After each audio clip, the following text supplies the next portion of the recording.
За сайн байцгаана уу. Та бүхэнд энэ өдрийн мэндийг хүргье. Тэгээд өнөөдөр бол онлайн хувилбараар одоо таргалтын 4 үнэн гэж лекцээ уншихад бэлэн болоод байна. За тэгэхээр таргалт гэдэг сэдв бол одоо сүүлийн үед бол маш их хүмүүсийн анхаарлын дунд байдаг сэдв болсон. Яагаад гэвэл таргалт бол өөрөө одоо нийгмийн проблем, нийгмийн асуудал болж хувирч байгаа. Тэгэхээр өнөөдрийн лекцээ бас таргалтын 4 үнэн гэж нэрлсэн учир нь за та бүхэн сайн мэдж байгаа Бурхны сургаалт байдаг хотгтын 4 үнэн буюу за одоо зовлонгийн шалтгаан үнэн, зовлонгийн ангижрах арга зам нь үнэн, зовлонгоос ангижрах нь үнэн гэсэн юм одоо Бурхны сургаал байдаг. Тэгэхээр таргалт гэдэг бол өөрөө бол жаргал бол биш. Ингээд бид нар философийн ухаад ойлгох юм бол нэгэн төрлийн зовлон. Тэгэхээр энэ зовлонгоос бид нар буддын шишинтэй одоо Бурхны шишинтэй хүмүүсийг бидний философоор бол энээс бол ангижрах боломжтой. Тэр утгаараа таргалтын 4 үнэн гэсэн одоо нэрлэлээр явж байгаа. За тэгээд та доор харж байгаа хата жиндээ биш альбертаа анхаараа гэсэн бас үг байж байгаа. Тэгээд энэний учрыг лекцийн төгсгөлдөө бол та бүхэн маань одоо бүрэн ухаж ойлгоно гэдэгт итгэлтэй байна. За түрүүн ярьлаа. Одоо энэ сэдвийнхаа хүрээнд бол таргалтын үнэн буюу таргалтын талаар товчхон ярина, таргалтын шалтгааны талаар ярина, ангижрах арга замын талаар ярина, ангижирч байгаа нь үнэн байна гэсэн тэр зүйлийн талаар гэдэг яриад явуулна. За товчхон би энэ таргалтын үнэн гэдэг хэсгээр товчхон юм статистик тоо мэдээллүүдийг дурдъя. За таргалтын хувьд бол дэлхийн эрүүл мэндийн одоо гаргасан тоо баримтаар бол 2006 онд гаргасан тоо баримтаар 15-аас дээш насны насан туршидчдын 1.6 тэрбум илүүдэлж интэй байна гэсэн юм тоо баримт гарсан байдаг. За үүний 400 сая насан туршидч бол илүү таргалттай байна. За 5 хүртэлх насны 20 сая хүүхэд илүүдэлж интэй байна. Нэг үгээр хэлбэл өсвөр насны хүүхдүүдийн бас илүүдэлжийн таргалт бол бас дэлхийн хэмжээний маш том проблем болж ирж байгаа. За дэлхийн эрүүл мэндийн байгууллагын өрсөн таамаглалаар бол та хэд харж байна. 2016 он. За энэ одоогоос 10 жилийн өмнө саяны тоо баримтууд дурж ирсэн бол одоо 10 жилийн дараа прогнозлж яснаар бол за одоо 2016 оны байдлаар 2.3 тэрбум хүн насан туршид бол илүүдэлжийн таргалттай. Түүний 700 сая нь яг таргалтын ангилалд орж явна гэсэн юм прогноз гаргаж ирсэн байна. Тэгэхээр энэ тоо бол одоо тухайн жилийн дараа одоо энэ статистик үнэхээр энэ прогноз үнэн байна уу, талаа байсан байна уу гэдгийг хараад ирэх баг. Гэхдээ дэлхийн хэмжээнд бол таргалт гэдэг бол өөрөө маш их одоо нийгмийн, глобалны дэлхийн хэмжээний том асуудал болоод ирсэн юм аа. Энэ өөрөө яагаад ингэж том асуудал болж хувираад байна гэхээр бидний дэлхийн хүн төрөлхтний өөрийнх нь амьдралын хэм маяг одоо өөрчлөгдөж гарч ирж байгаатай салшгүй холбоотой юм зүйл байгаа. За тэгэхээр таргалт гэж одоо яг юу хэлээд юм гэхээр за энэ хамгийн энгийнээр би тодорхойлоод хэлье. Нэг бол өөхний хөрөмтөл буюу илүүдэл өөх хэд хөрөмтлөгдснөөс эрүүл мэндийн байдлыг алдагдуулдаг юм гэж одоо дэлхийн эрүүл мэндийн байгууллага одоо тодорхойлсон байдаг. За таргалтыг тэгвэл яаж хэмжих юм бэ гэхээр за 3 хэмжлэлээр ерөнхийдөө хэмжиж болно. За Бинжингийн индекс гэж зүйлээр ер нь бол дэлхийн хэмжээнд бол энэгээр хамгийн одоо энгийнээр бол таргалт байна уу, илүүдэлж юм байна уу гэдгийг үзэж байгаа. За дээрэс нь бүсгийн тойргийн хэмжээгээр үздэг. За өөхний агуулмж буюу энэ нь бол одоо аппаратны тусламжтайгаар, техникийн тусламжтайгаар үздэг ийм хэмжлэлүүд байна. За тэгэхээр энэ таргалтын хэмжлэлүүдийг хэдүүл яаж үздэг юм бэ гэхээр товчхон үзье. За Бинжингийн индексийг бол хүмүүс одоо нэлээд сайн мэддэг болсон байна. Энэ бол та өөрийнх нь одоо яг одоогийн байгаа Бинжингээ мэдчих хэрэгтэй. За дээрэс нь өөрийнхөө өндрийг мэдчих хахад л энийг бол олчих боломжтой. Нэгүгээр бол та өөрийнхөө жингээ өндрийнхээ квадратт. Та нэг бүр бол 70 кг жинтэй хүн байлаа гэхэд 70-га 70 кг жинтэй 170 см өндөртэй хүн байлаа гэж бодоход 70 кг-ыг 1.7-гийн квадраттай хувааж өгнө гэсэн. Тэгэхээр гарч байгаа тоо маань Бинжингийн индекс буюу за 18.5-аас 24.9-ийн хооронд байх юм бол та хэвийн жинтэй гэж үзэх нь байна. За эндээс өөрийнхөө та бас өөрөө бодоод үзээрэй. За одоо энэ хоёр нэр томьёо гарч явж байгаа.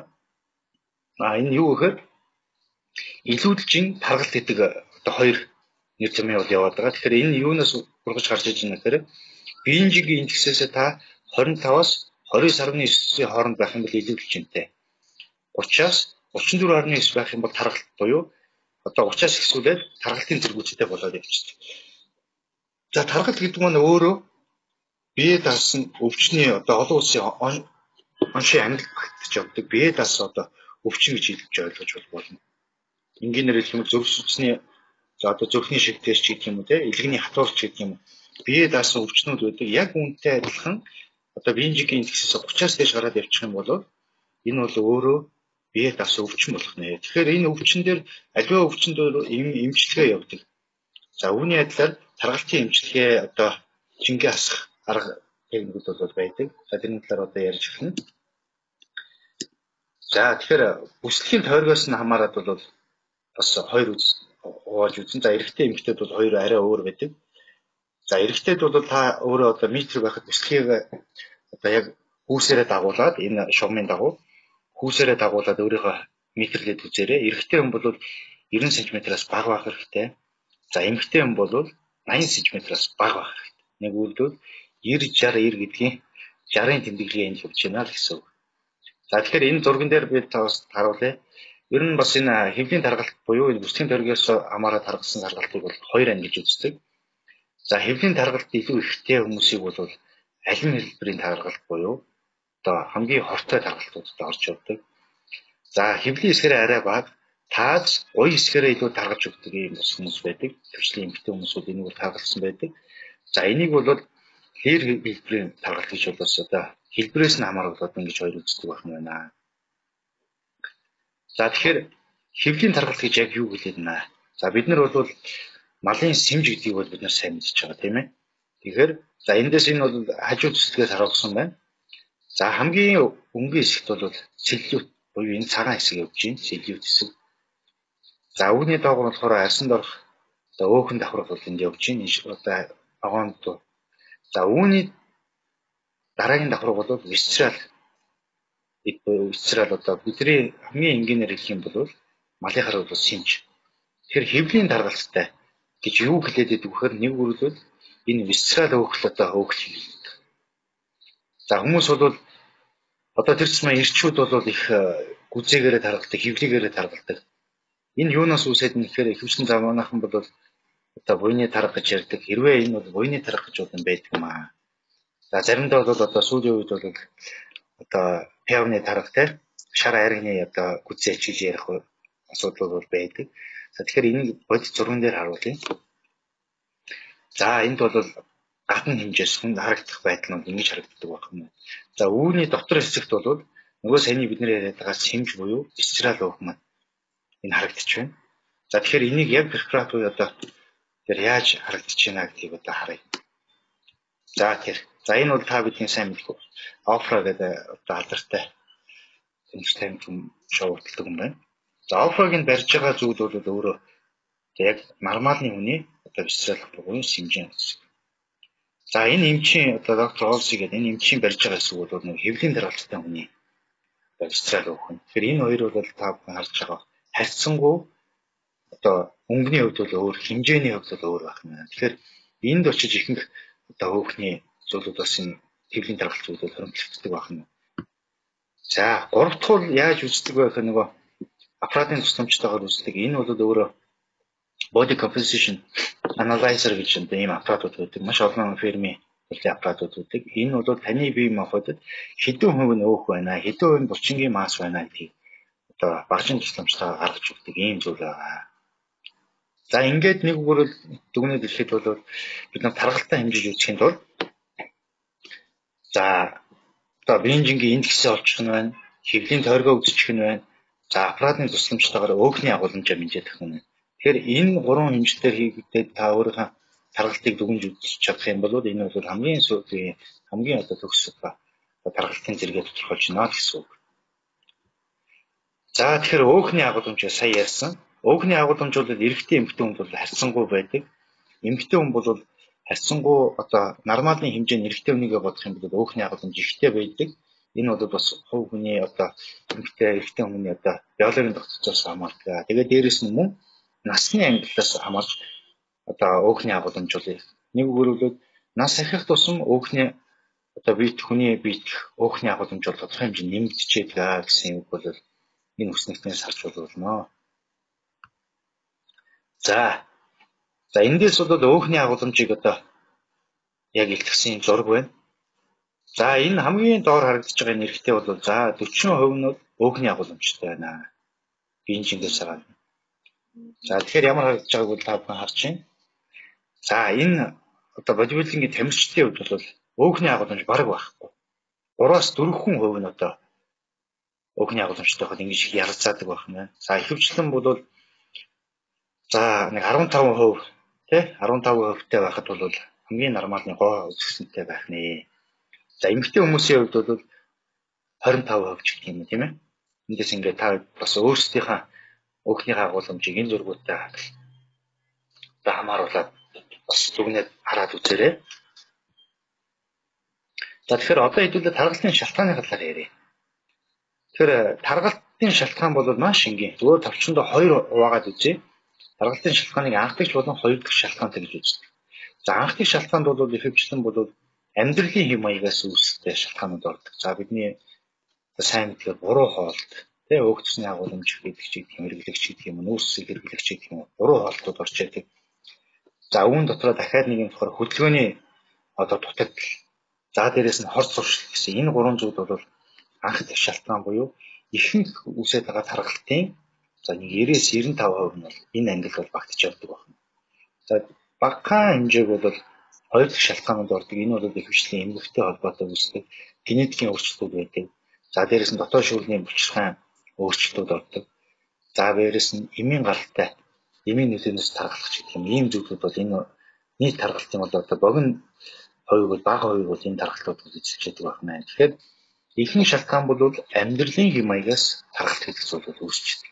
Тиймдээ анх хэлсэн дэлхийн хүн ам дэлхийн тэр чигээрээ амьдралын хэм маяг бол өөрчлөгдөж байна. Бүгд хотчоод энэ хотчсон амьдралын хэм маягтай болоод энэ одоо төргөн хоол ичдэг ихтэй хоолонд эргэлдэг болоод энэ хөдөлгөөний дутагдал хомсдол гэдэг зүйл бол ихсээд байна.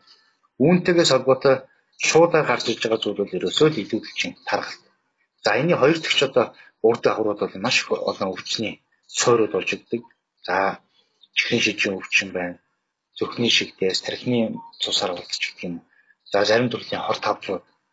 Тэгэхээр халдвар тус өвчин бол өөрөө дэлхийн хэмжээнд хамгийн их нас баралт болоод өвчлөлийн ихэнх одоо хувийг үл эзэлж байдаг. Тэгээд эдний хамгийн анх дэх шалтгаан бол ерөөсөө бидний амьдралын хэм маягтай холбоотой. Тэгэхээр бид нар одооноос амьдралын хэм маягаа өөрчилж амьдралын зөв хэмжээлтэй болох нь бол хамгийн чухал зүйл юм аа. За энэ дэлхийн эрүүл мэндийн байгууллагаас гаргасан 5 баримтуудыг товчхон дурдаад явчихъя. За дэлхийн эрүүл мэндийн байгууллагаас бол 2005 онд бол халдвар цус өвчин бол нийт өвчлөлийн 43, нас баралтын 60% эзэлжсэн байна. Дэлхийн хэмжээнд ч тийм. За 2020 онд бол нийт өвчлөлийн 60%, нас баралтын 73%. Тэгэхээр сая ярьсан энэ их өвчлөл, энэ их нас баралтын гол шалтгаан бол ерөөсөө л амьдралын хэм маяг. За тэгэхээр эрүүл амьдралын хэм маягийг бид нэр хэвшүүлснээрээ зөв сүсний өвчнийг 80% хүртэл бууруулж болох нь. Бидний ойр дотны хүмүүст ихэвчлэн зөв сүсний өвчтэй хүмүүсүүд зөндөө байдаг. Тэгэхээр энэ хүмүүсийг бид нэр аварч хамгаалж болох нэ. Амьдралын хэм маягаа өөрсдөө өөрчилснээр. За хоёрдугаар хэлбэрийн чихрийн шижинг бол за бүр 90%-аар өөрчлөх боломжтой. Чихрийн шижин гэдэг өвчнийг бол бид нар за тэгээд сүүлийн 10 жилийн хугацаанд л одоо энэ нэр томьёо энэ одоо өвчнөдөө бол бид нар танилцж эхэлж байгаа. Тэгэхдээ танилцахдаа маш хурдтайгаар маш ихсэж ирж байгаа. Тэгэхээр энэ өвчлөлийг бол бид нэр 90% хүртэл бууруулах боломжтой байх нь байна. За тэгээд зарим төрлийн хор тавдруудыг бол бид нэр 30-50-аар бууруулах боломжтой. За энэ дээр нэг тоо баримтыг дуртай. 2009 он, 2013 онд бол Монголын одоо үндэсний хэмжээнд бол мягны сорилтын цангаас бол халдвар цус өвчний эрсдэл хүчин зүйлийн тархалтын судалгааг бол хийсэн байдаг. За тэгэхээр энэ тархалтын судалгаан дээрээс бол 15-аас 64 насны хүн амсын дунд болохоор 2009 онд хийсэн судалгаан дээр бол 31.6 нь илүүдэлжийн тархалтай буюу өдрөөний бенжингийн индексээр илүүдэлжийн тархалтын ангилалтаа орж явж ирсэн байх нь 3 хүндэтгэний нэг гэсэн үг шүү дээ. 2013 онд энэ тоо хэд болж ирсэн бэ гэхээр 54.4% болж ирсэн байна. 2 хүн тутмын нэг нь одоо илүүдэлжийн тархалтай болж байна гэсэн юм байна. Тэгэхээр энэ тоо баримт бол бид нэр амьдралын маягаа даруй одоо даруй өөрчлөхгүй болвол эрүүл мэндээр хохирох, эрүүл мэндийн маш өндөр эрсдэлд одоо хүрч болцшгүй гэсэн тохиог бол энэ тоо үзүүлэлт бол илтгэж байна. Тэгэхээр амьдралын дахиад эхлээд амьдралын юм аягаа бид нэр зайлшгүй өөрчлөх хэрэгтэй. За тэгээд энэ дээр бол 3 цагаан хор гэдгийн хэрэглээ бол манай монголчуудын дунд маш их байна. Өөгтөөс за сахар, давсны хэрэглээ тийм ээ. Тэгэхээр 3 цагаан хорыг бол бид нэр зохистой хэмжээнд хэрэглэх зайлшгүй хэрэгтэй. За тэгээд дээрэс нь монголчуудын дунд бол одоо жимсэн хүнсний ногооны хэрэглээ бага байж идэг. За дээрэс нь эрүүл амьдралын зохистой амьдралын одоо дадал зуршил одоо мэдлэг боловсрол одоо бас тодорхой хэмжээний бага гэсэн судалгааны дүнгууд гарсан байдаг. За тэгэхээр халдварт өвчин зад энэ яриад байгаа зүйлүүдээс бид нэр сэргийлэх бол боломжтой. Энийг бол сэргийлэхийн тулд бол одоо бид нэр ногоон жир, эрүүл амьдралын ногоон жирийг амьдралынхаа хөвшил болгох нь чухал юм аа. Тэгэхээр аливаа хоолны жорч бай, аливаа юмны жор орц найрлагтай байдаг. Үүнтэй адилхан бид нэр эрүүл амьдрах бидний жор бол бид нар зохистой хоолоо хэрэглэж явах хэрэгтэй. Хоолны зохистой хэрэглээтэй байх хэрэгтэй. Идэвхтэй хөдөлгөөнийг амьдралын хэм маягаар болгосон байх хэрэгтэй. За дээрэс нь зөв дадлыг одоо бид нэр эзэмшсэн байх хэрэгтэй. Яагаад гэвэл нийгэм маань гэрээсээ гараад, ажилласаа гараад удамжинд гарахад бол нийгэм маш их бухимдалтай, маш их стресстэй зүйлүүдэд учирдаг. Тэгэхээр энэ болгон зүйлийг дагаж стресстэй, дагаж бухимдахгүй тул бид нэр зөв дадал, зөв одоо зуршлуудтай болсон байх хэрэгтэй байдаг. За ингэж чадах юм бол саяны яриад байгаа бүхэл одоо эрсдэл хүчин зүйлүүдээс бид нэр ангид байх бол бүрэн боломжтой. Гэхдээ энэ бол нарийн зүйл бол биш.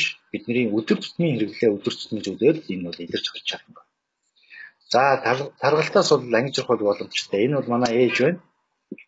Яг эрүүл амьдралын хэм маягаар одоо амьдралын хэмнэлээ өөрчлөөд жингээ ассан байна. За 74 кг жингээс 57 кг жин болтлоо буурсан байна.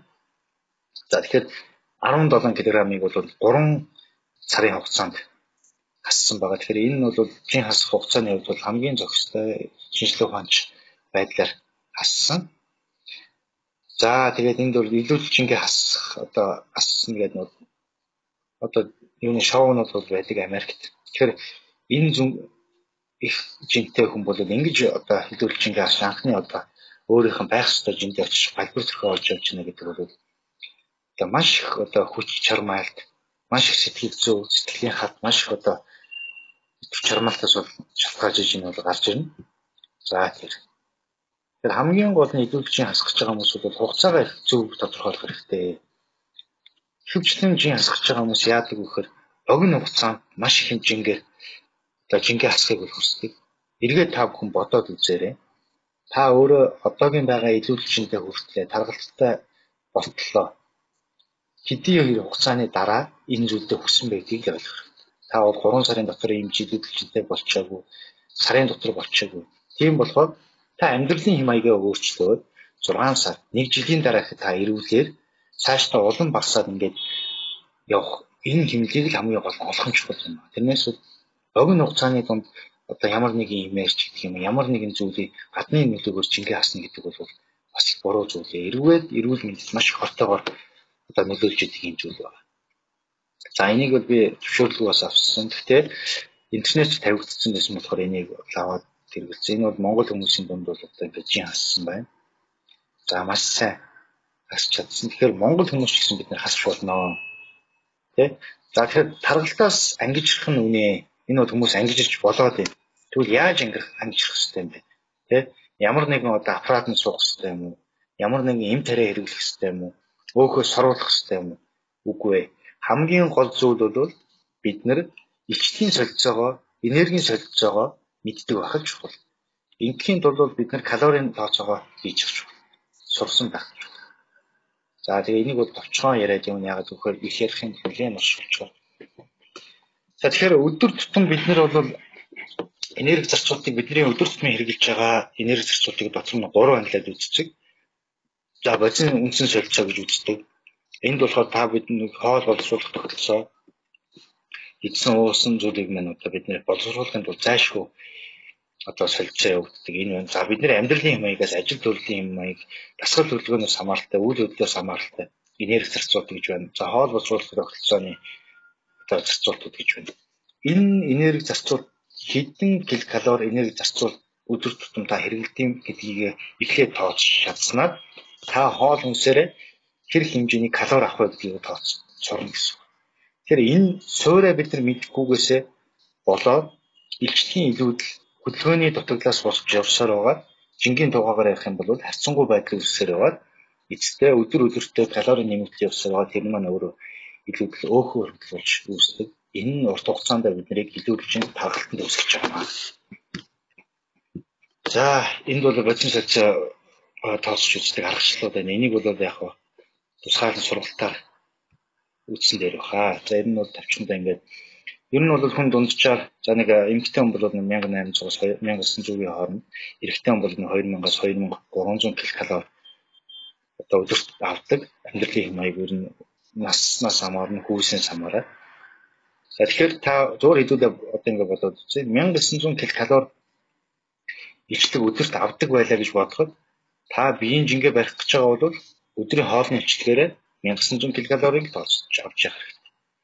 За одоо нэгвэр л жингээ нэмэх гэж байгаа хүмүүс бол 1900 ккал энерги зарцуулдаг бол та дорож 2300 2500 ккал илчлэг авах хэрэгтэй. Гэхдээ энэ илчлэг дундаа өөхтөс, нүүрсэс, эрдэс бодис, уургийн агуулмж эднэрийг бид нэр зөв зөвхөстэй хэмжээнд авч одоо хоолой тохируулах хэрэгтэй гэсэн. За жингээ асгах гэж байгаа бол мэдээж та одоо хоол хүнсээрээ одоо 1900 ккал илчлэг зарцуулдаг бол хоол хүнсээрээ тодорхой хэмжээний багасгах хэрэгтэй 1900-аас. Гэхдээ ихэд ихээр багасгаж болохгүй, мацаг болж болохгүй. За нөгөөтэйгүр энерги зарцуулалтаа нэмээд өгөх хэрэгтэй. Тэгэхээр энэ хоёрын харьцаа зөрүүн дээрээс бид нар одоо өдөр өдрөөр тодорхой хэмжээний илүүдэл чингүүдийг бол өөхийг шатааж байна гэсэн санаа явж. За тэр тийм ээ. Та бол хоол хүнсээр 1800 авлаа.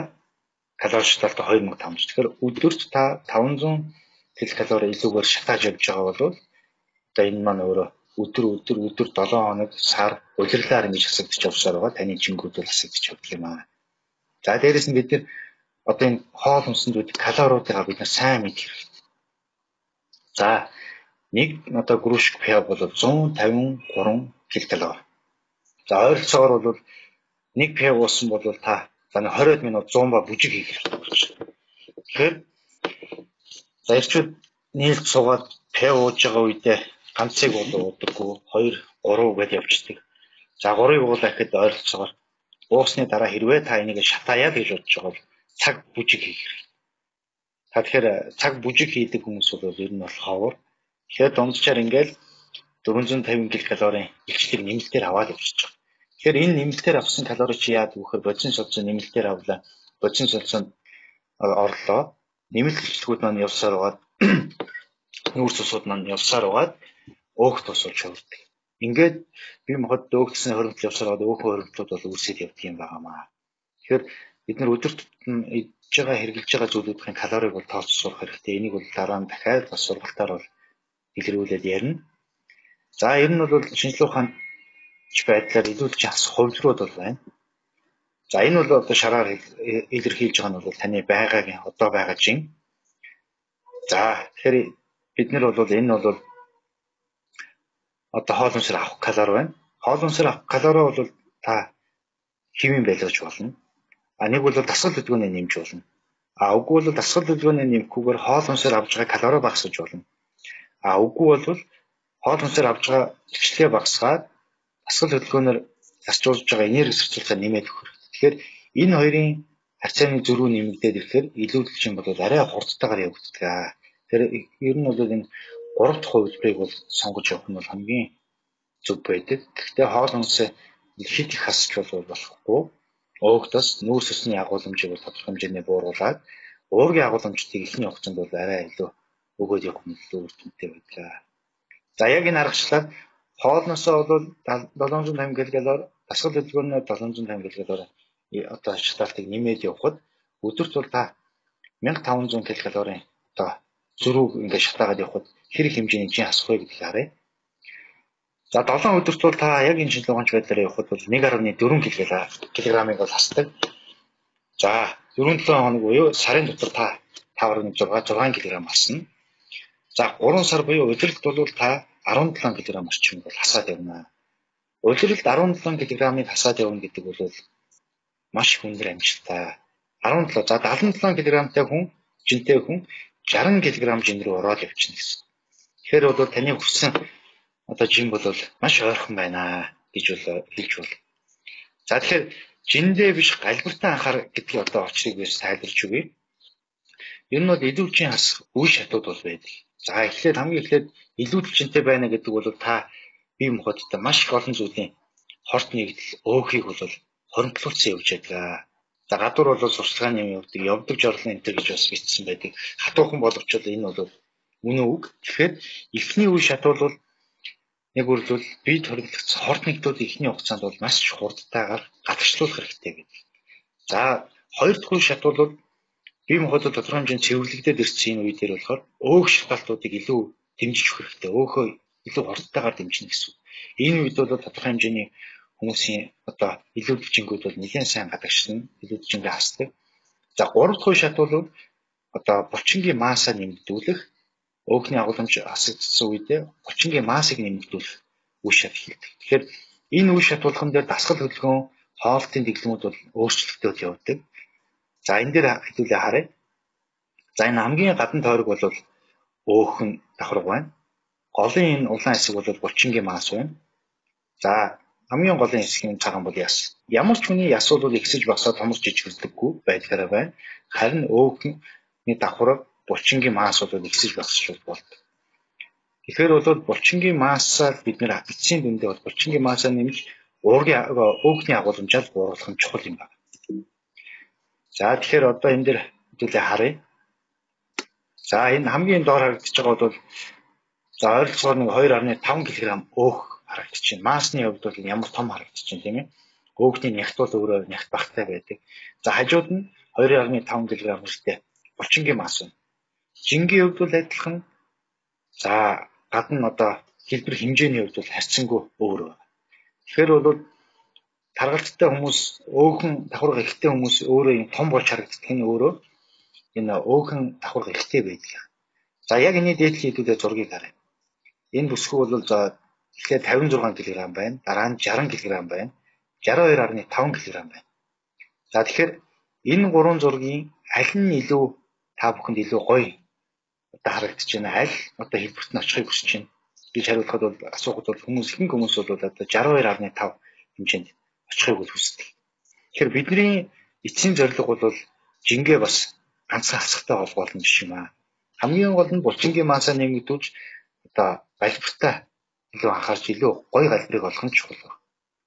За энэ нэмэгдээ дээр бас за 143 LBS байна. Хараахан 140. Тэгэхээр бас л энэ хоёр зураг бол сүүлийнхэн зураг бол жингээ нэмсэн ч гэсэн галбирын хувьд л илүү гоё болж байгаа.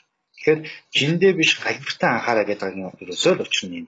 Тэгэхээр энэний тулд эхлээд бид нэр одоо бие махбодод цэвэрлэх нь байна, цэвэрлэх үе шатаад авах нь байна, өөгшөөш даах нь байна, дараа нь булчингийн маасаа нэмэгдүүлэх нь байна. За тэгээд дасгал хөдөлгөөний хувьд бол энэ гурван шат дээр гурван дээр нь өөр өөр дасгалууд явна. Тэгэхээр энийг бол дараагийн сэдвүүдээр хавь илүү дэлгэрэнгүй яриад явна. За зүгээр энэ буруу хоолттой холбоотой бид нэр товчхон нэг мэдээд бид нэр хэрэглээнд бол эрчлийн илүүдэл бол маш ихээр явж байгаа. Тиймдээ л бид нэр одоо илүүдэл чинь таргалт үүсээд. Тэгэхээр эрчлийн илүүдлийг авахын тулд бидний өдөр тутмын хэрэгэлдэг хэрэглээнд ороод ирсэн одоо газч ус ундаа байна, сахар байна, сахарлаг бүтээгдэхүүн байна. За одоо энэ жижигхэн савтай Coca-Cola байна. За доотлыг харъя. За нэг ойролцоогоор бол 10 ширхэг одоо йотон байна тийм ээ. За бид нэр 10 ширхэг йотон хуураагаар нийлгэвэл за идэж чадах юм бол ер нь ховор. Гэтэл энэ савтай одоо ундаанд уусаад өчгөр бид нар бол хуугааддаг тийм ээ. Тэгэхээр бие махбодтой сахарыг аваад байх жишээтэй байна. За бид нар хүүхдүүдтэй уулгаж идүүлдэг одоо сахарын төрлийн ундаанууд байж байна тийм ээ. Хүүхдүүдэд бид нэр одоо энэ урдан тавьсан байгаа сахаруудыг хуураагаар нөгөөд авахсвал өөрчлөх зүйл юм аа.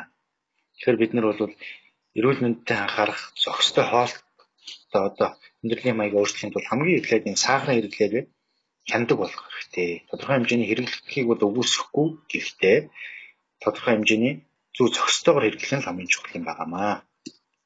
За тэр энэ одоо калори илчлэх юм. За дээрээс нь түргэн хоолнууд бол маш өндөр илчлэгтэй байдаг. За маш их өндөр илчлэгтэй байдаг. Тэгсэн мөртлөө бид нэг дасгал хөдөлгөөнөөр хэрэг хэмжээний дасгал хөдөлгөөнөөр энерги зарцуулдаг бай гэдгийг бол бас мэддэггүй. Эднийг бол дараагийн сэдвүүдээр үргэлжлүүлээд явъя. За тэгээд анхаарал хандуулсан та бүхэндээ баярлалаа. Илүү дэлгэрэнгүй мэдээлэл авахыг хүсвэл та Facebook дээр Feed Club Mongolia гэж бичээд одоо бидэнтэй нэгдээд одоо мэргэжлийн зөвлөгөө мэдээлэл хоорондоо сэтгэлдлүүдээ бас хуваалцаж бас болно. За тэгээд энэ группээрээ бол та бүхэнтэй эргээд уулзъя. Анхаарлаа хандуулсан та бүхэндээ баярлалаа.